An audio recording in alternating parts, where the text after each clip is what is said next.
1 March 2024 ప్రధానమైన current affairs. Number 1. హైదరాబాద్కు చెందిన ప్రముఖ వైద్యుడు డాక్టర్ రఘురామ్కు ప్రతిష్టాత్మక భారత్ బ్రిటన్ అతివర్స్ పురస్కారం లభించింది. నెంబర్ 2. ఎల్వి ప్రసాద్ నేత్ర విజ్ఞాన సంస్థ వ్యవస్థాపకుడు డాక్టర్ గుల్లపల్లి ఎన్ రావుకు వరల్డ్ ఐకాన్ 21 అవార్డు దక్కింది. నెంబర్ 3. 2027 ట్రాక్ అండ్ ఫీల్డ్ ప్రపంచ ఛాంపియన్షిప్ కు బీజింగ్ ఆతిథ్యం ఇవ్వనుంది. నెంబర్ 4. భారత ఆక్వాటిక్స్ ఛాంపియన్షిప్ లో భారత బృందం 4x200 మీటర్ల ఫ్రీస్టైల్ విభాగంలో స్వర్ణం సొంతం చేసుకుంది. నెంబర్ 5. విద్యుత్ ద్విచక్ర వాహనాల సంస్థ క్వాంటమ్ ఎనర్జీ దేశంలోనే అతిపెద్ద విద్యుత్ బ్యాటరీల మార్పిడి సేవల సంస్థ బ్యాటరీ స్మార్ట్ తో ఒప్పందం కుదుర్చుకుంది. నెంబర్ 6. అమరాన్ కు ప్రెస్టీజియస్ బ్రాండ్ ఆఫ్ ఏషియా 2023 అవార్డుకు ఎంపికైంది. నెంబర్ 7. సుప్రీంకోర్టు మాజీ న్యాయమూర్తి justice AM Khanwilkar Lokpal chairperson గా నియమితులయ్యారు.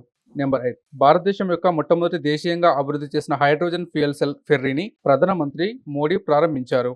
గెస్ ద ఆన్సర్ లో ఈ రోజు ప్రశ్న. బ్రిటన్ రాజు కింగ్ చార్లెస్ III నుండి నైట్ హుడ్ పురస్కారాన్ని అందుకోనున్న తొలి భారతీయ వ్యాపారవేత్త ఎవరు? మీ ఆన్సర్ ని కామెంట్ రూపంలో తెలపండి.